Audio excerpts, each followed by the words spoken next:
Okay. Morning, everybody. Am I audible now? Yes, sir. Yes, sir, audible. And my slides are visible? Yes, sir. Yeah. Thank you, Dhirendra Bhai, for a very kind introduction. And today my brief is to take you through the current updates in the guidelines for hypertension that have occurred over the last year or so. 2020 was a very, a very unique year. It was catastrophic in many senses, and not really much happened on the lines of guidelines. But still, we had two major guidelines on hypertension coming in, and I'll just take you through quickly about what they had to say and what was new in those guidelines. So we all know that cardiovascular diseases remain the top cause of global mortality, contributing to about 31% of global deaths. And hypertension is one of the major players when it comes to development of ischemic heart disease, heart failure, stroke, chronic kidney disease, so on and so forth. So it's very important for us to understand that hypertension in itself is a major cardiovascular risk factor, and its control is very important to prevent the progression of these diseases. The prevalence of hypertension among Indian adults, there was a very interesting study which was done nationally and known as the Great India Blood Pressure Survey. It started in about 2015 as a part of the cardiac prevent study, and it went on for the next 4 to 5 years. And what they saw was that as the age group increased, so did the prevalence of hypertension. If you look at males and females, the prevalence is almost same beyond 55 years of age.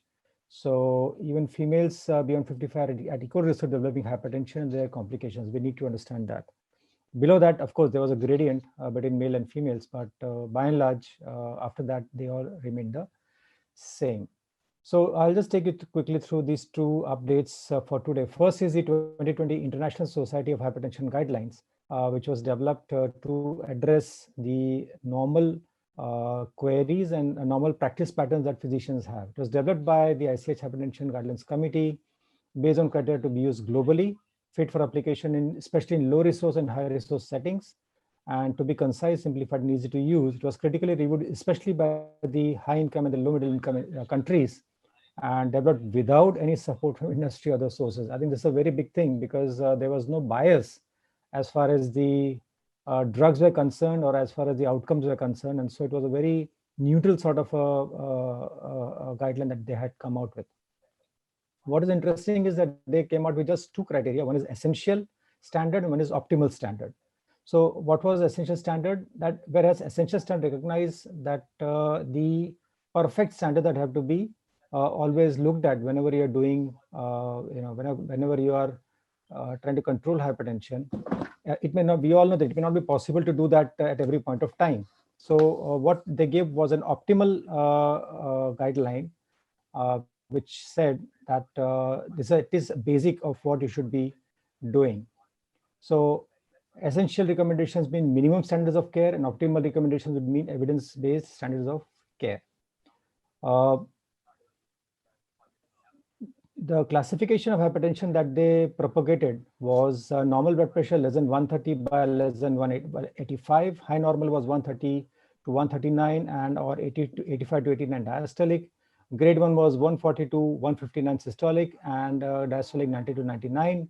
And grade 2 was more than 160 and our diastolic, which was more than 100.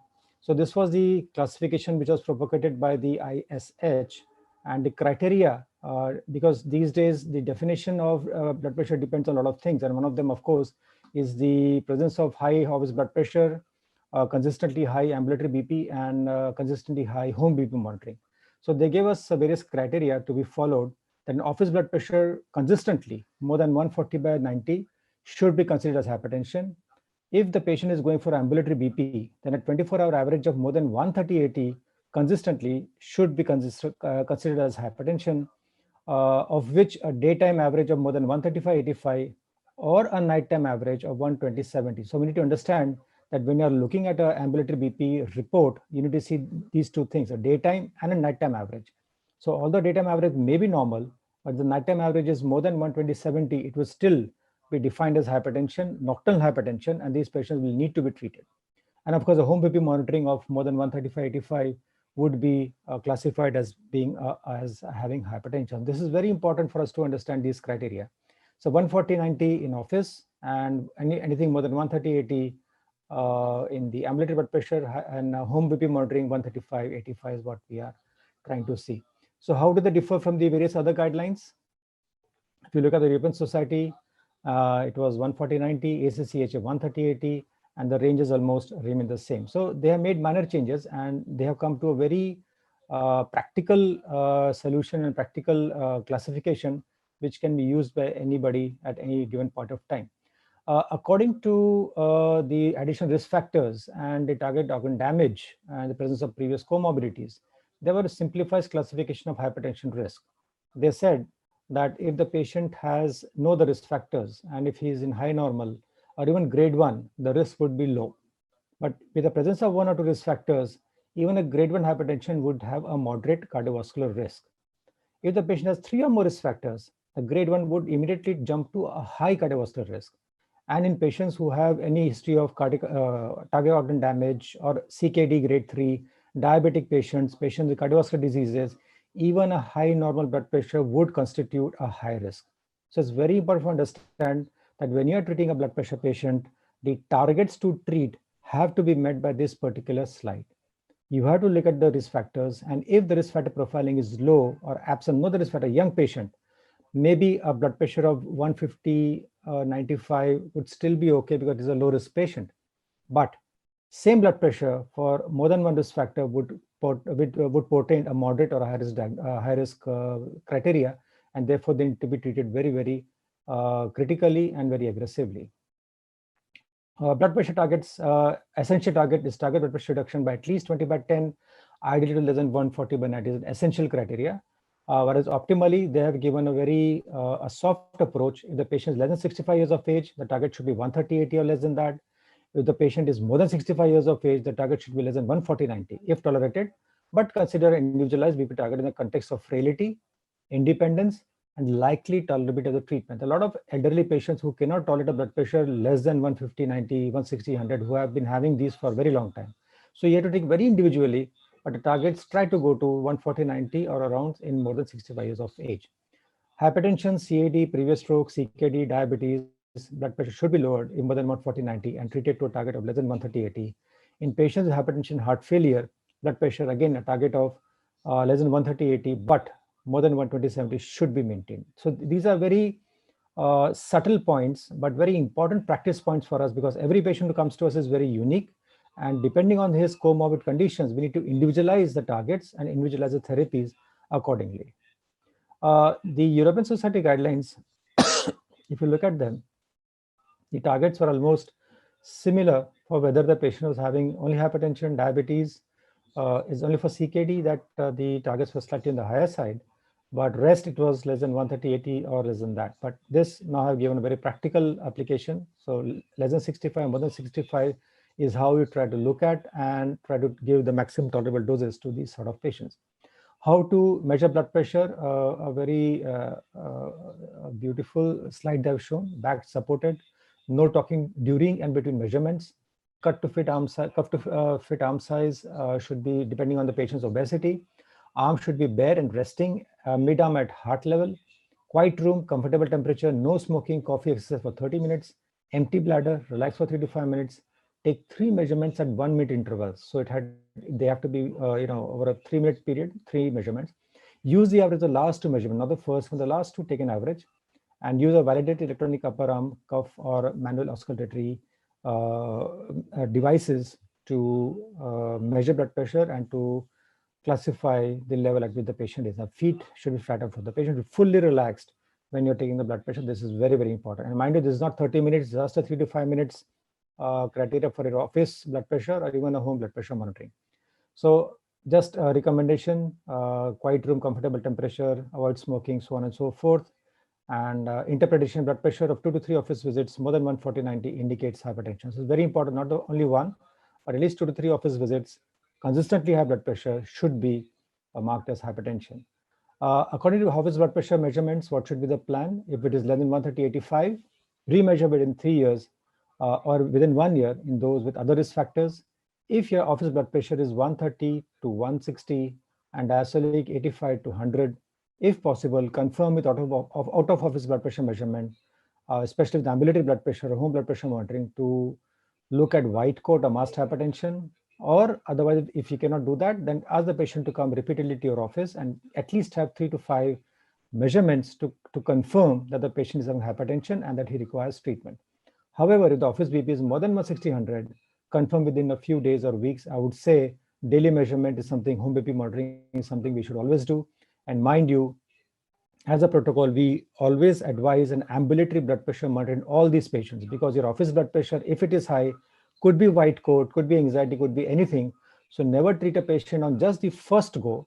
Ask the patient to undergo at least 3 to 5 repeated measurements if possible, or an ambulatory blood pressure monitoring or a home BP monitoring if the patient has a validated instrument and the patient is educated enough to do it. So this is very important for us to understand. So diagnosis wise, what is essential? As we said, that normal blood pressure levels less than 130/85, remeasure after 3 years or 1 year if other risk factors. High normal, take 2 readings, use the average of second, third, more than 130/85, remeasure in 2 to 3 office visits. If possible, confirm with home or ambulatory monitoring. Repeat office blood pressure more than 140/90 indicates hypertension. And if the levels are more than 140/90, then of course we need to consider the same. Optimal, if office blood pressure measurement, 3 readings, use average of second or third, less than 130/85, remeasure more than 130/85, confirm with home or ambulatory BP monitoring, and accordingly go forward. And this is an optimal way, a very sensible or very, let me say, a practical way of diagnosing and treating these patients. Evaluation wise, essentially, a lot of things that we are doing, but if you can see the red line, in optimal management or optimal evaluation, they've included 2 more things: consider additional cardiovascular risk factors and check for adherence. It is very, very important to understand that a patient who comes to you with uncontrolled blood pressure may not be taking the medication as we have said.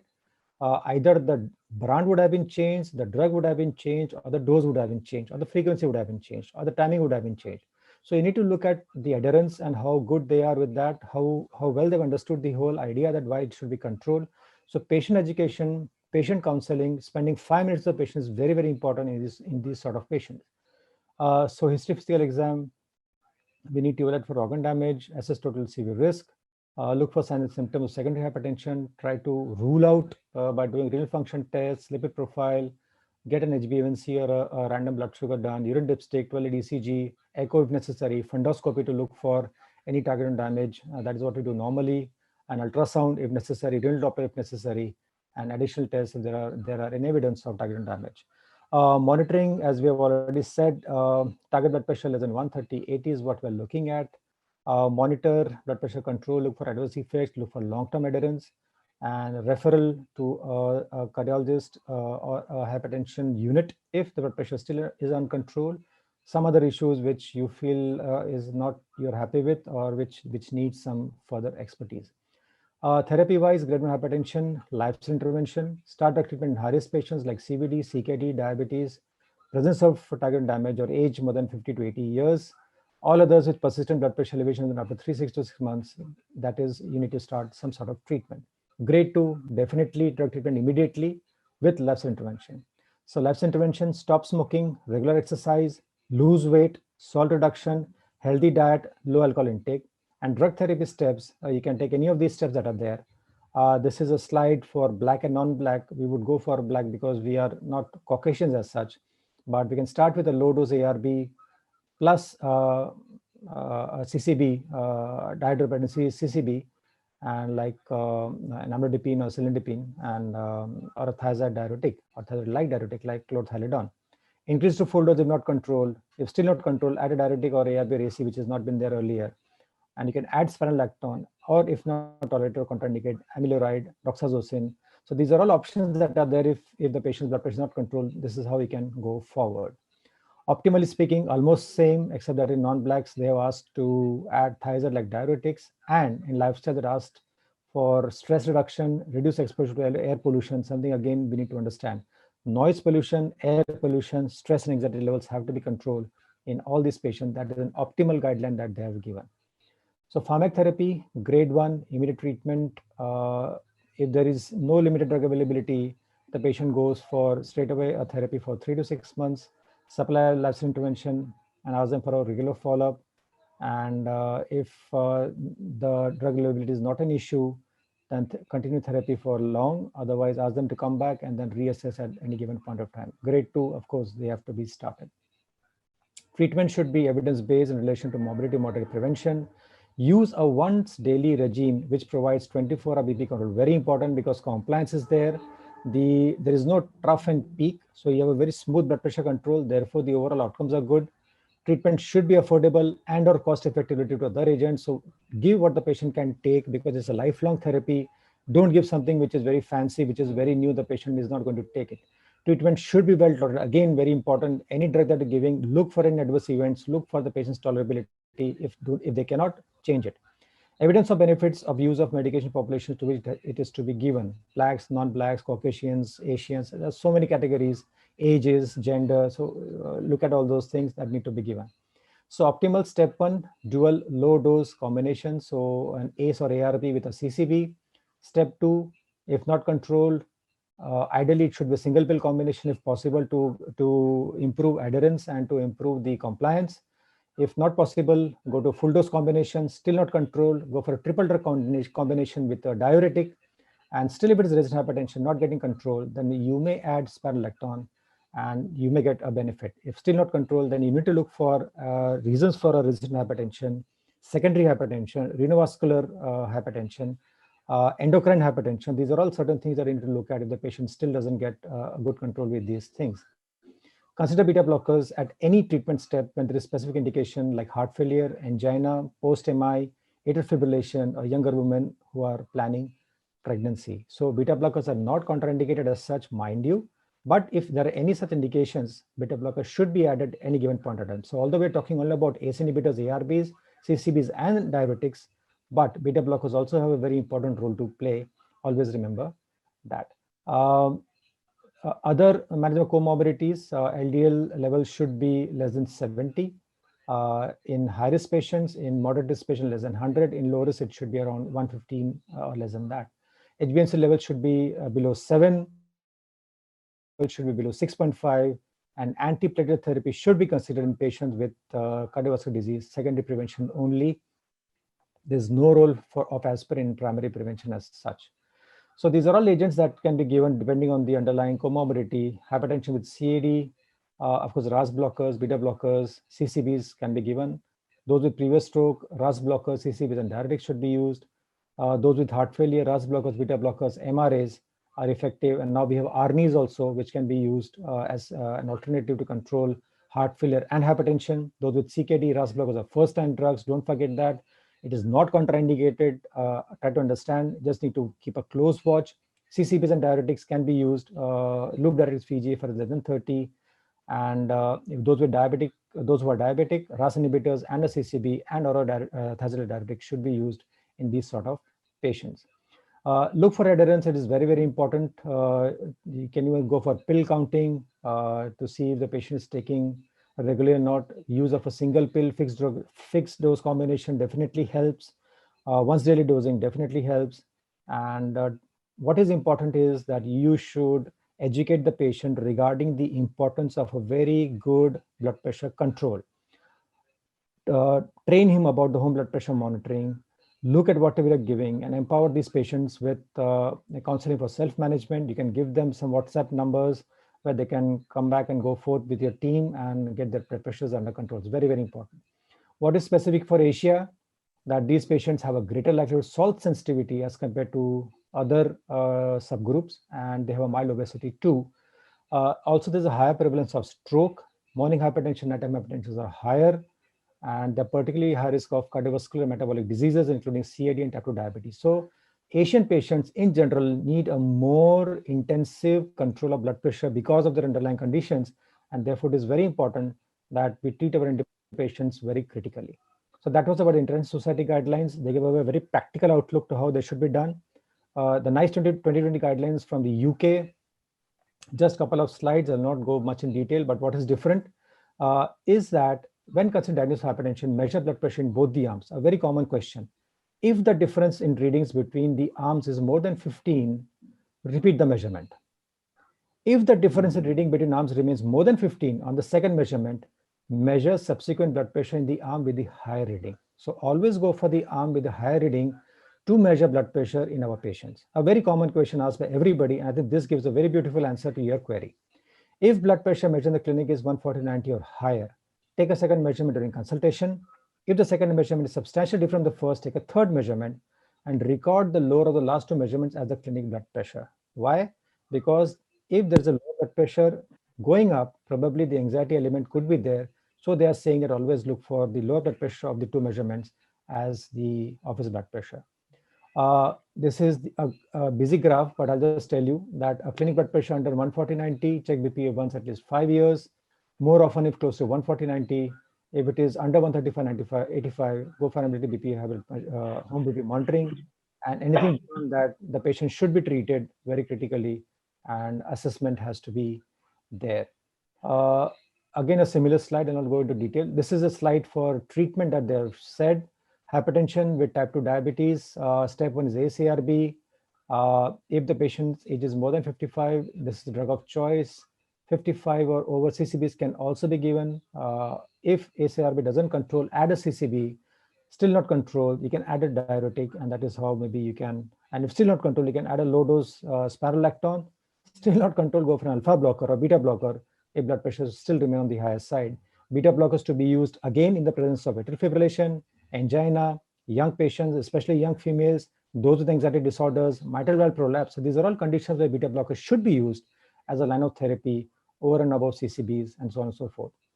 A last couple of slides to be talking about what is hypertensive crisis, what is hypertensive emergency, and what is hypertensive urgency. So crisis is any acute severe elevation in blood pressure that may or may not be associated with target organ dysfunction. Emergency is when there is an elevation of blood pressure, often more than 180/110, associated with the presence or impedance of a target dysfunction. For example, you may have a patient with an impending stroke, an impending MI, a patient who has a grade 3, grade 4 retinopathy or papilledema. So these are all conditions called as hypertensive crisis. And urgency is one, a similar blood pressure elevation, but there is no target organ dysfunction. So this is how we categorize an emergency and an urgency, not the blood pressure levels, but the presence or absence of a target organ dysfunction. So we need to understand that this is very, very important. How to decide how to treat them? Acute elevation in blood pressure, patient comes to clinic with a blood pressure 200/110. If there is a signs of an end organ dysfunction, no, it is an urgency. We go by the similar pathway. If yes, it's an emergency. There is an exception to general treatment goals. For example, if there's an aortic dissection with hypertension, if there's a stroke, is a pregnant patient with preeclampsia, then the treatment becomes totally different. If not, then go for general hypertensive emergency, which I'll be taking you through in my next slide. The goals: first hour, reduce the mean arterial pressure by just 25%. Don't go for very aggressive blood pressure reduction. No bite and chew depins. If possible, go for infusion of nitroglycerin or sodium nitroprusside or labetalol to reduce the blood pressure by just 25%, mean arterial pressure by 25% in the first hour. 2 to 6 hours, systolic BP should be around 160, diastolic around 100. 6 to 24 hours, maintain goal for hours for 2 to 6 hours during first 24 hours, and 24 to 48 hours, then outpatient BP goal should be achieved. So the reduction should be very slow over a period of, say, the first 24 to 48 hours. No bite and chews, no sudden boluses, because that can cause cerebral hypoperfusion, strokes, MIs, and there could be a lot of issues with that. So what are the drug of choices that you can give? Pregnant female, hydralazine should be preferred. Otherwise, those with hypertensive heart failure, edema, infarction, coronary ischemia, nitroglycerin drug of choice. Most indications, sodium nitroprusside should be given. What should be remembered though is that an SMP infusion needs to be covered with a black sort of a paper, so that is not, it is a very photosensitive molecule, should not be exposed to light at all.